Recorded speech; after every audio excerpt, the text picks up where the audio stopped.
வணக்கம். நான் உங்கள் மருத்துவன் பிரவீன். இன்றைக்கி நம்ம பார்க்க போகிற மூலிகை பொருள் எல்லார் சமையலறையிலையும் இதுக்கு ஒரு இடம் இருக்குது.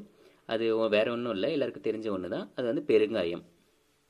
இந்த பெருங்காயம் பாரசீகம், அப்புறம் துருக்கி, ஆப்கானிஸ்தான், காஷ்மீர், பஞ்சாப் இந்த மாதிரி இடங்களில் தன்னிச்சையாக பயிராகிற ஒரு செடி. அந்த செடியிலேருந்து எடுக்கப்படுற பால் இல்லாட்டி அந்த பிசின், அதுதான் பெருங்காயம் அப்படின்னு சொல்லப்படுது. இது ஒரு மஞ்சள் நிறத்தில் இருக்கும், மிகுந்த நாற்றம் கொண்டது. அது நம்ம எல்லாருக்குமே தெரிஞ்ச விஷயம்தான். சில பெருங்காயங்கள் வகை வெள்ளை நிறத்திலும் கிடைக்குது. இந்த பெருங்காயம் கசப்பு சுவை கொண்டது, ரொம்ப உஷ்ணம் வீரியம். அதனால் இதை அதிகமாக சாப்பிட்டோன்னா கண்டிப்பாக ரொம்ப சூடாகும் உடம்பு. இது என்னென்ன நோய்களுக்கெல்லாம் பயன்படுத்தியிருக்காங்க நம்ம முன்னோர்கள் அப்படின்னு பார்த்தோன்னா, பல் நோய்க்கு பயன்படுத்தியிருக்காங்க, பாம்பு விஷயத்துக்கு, தேள் விஷயத்துக்கெல்லாம் பயன்படுத்தியிருக்காங்க, மந்தம், அப்புறம் ஏப்பம் விடாமல் வர்றது, அப்புறம் வாத நோய்கள், சூதக வாயு, அதாவது மென்ஸ்ட்ரேஷன் ஆகிறப்ப அங்கே ஒரு பெயின் இருக்கும், இல்லாட்டி அந்த கர்ப்பப்பைக்குள்ளே வாயு சேர்றது, இது ரெண்டுமே சூதக வாயுன்னு சொல்லுவாங்க. அடுத்து குன்மம், அல்சர் சார்ந்த பிரச்சனைகள், அப்புறம் பெருவயிறு, வயிறு உப்பிகிட்டே இருக்கும் அந்த நோய்க்கு, அப்புறம் உடம்பு வலிக்கு, இந்த மாதிரி விஷயங்களுக்கெல்லாம் பெருங்காயத்தை பயன்படுத்தியிருக்காங்க.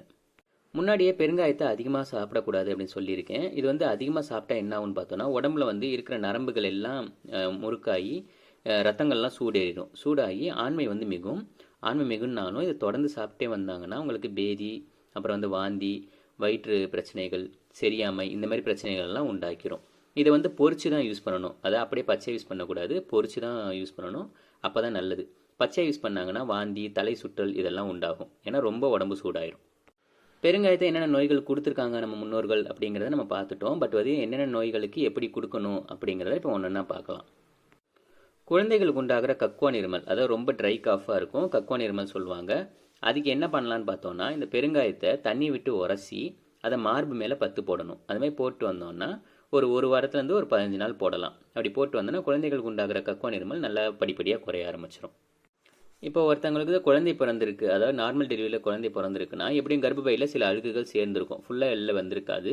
அது எல்லாத்தையும் வெளியே கொண்டு வரதுக்கு முன்னோர்கள் நம்ம கிராமங்களில் பயன்படுத்தியிருக்காங்க. அது என்ன முறைன்னு பார்த்தோன்னா, இந்த பொரிச்ச பெருங்காயம், அதுக்கப்புறம் பனை வெல்லம், அப்புறம் வெள்ளை பூண்டு, இது மூணுத்தையும் சேர்த்து அரைச்சி அவங்களுக்கு கொடுப்பாங்க. அப்படி கொடுக்கறது மூலமாக அந்த உள்ளே இருக்கிற அழுக்குகள்லாம் வெளியே வரும் அப்படிங்கிறது கை கண்ட மருந்து.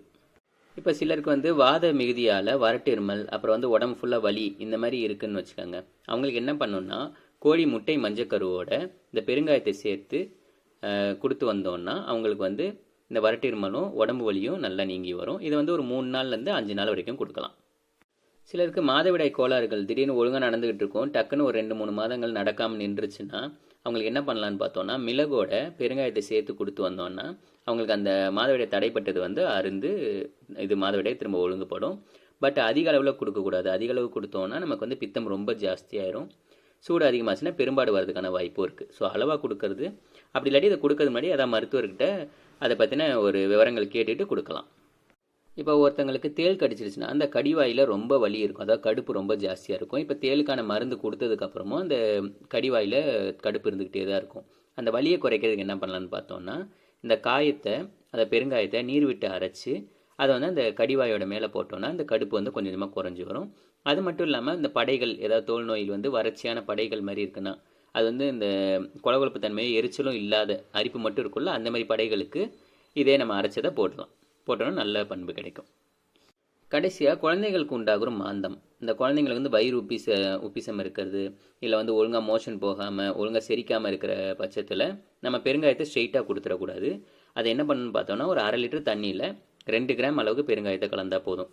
அதை நல்லா கலந்து கரைச்சிட்டு அதில் ஒரு சங்களவு எடுத்துட்டு அதில் கொஞ்சம் ஓமத்தி நீர் கலந்து கொடுத்து வந்தோன்னா குழந்தைகளுக்கு அந்த காண்ற சரியாமை, அப்புறம் அந்த மாந்தம், இது எல்லாமே நல்லா தீர்ந்து வரும். இது ஒரு 3 நாளைக்கு தொடர்ந்து கொடுக்கலாம்.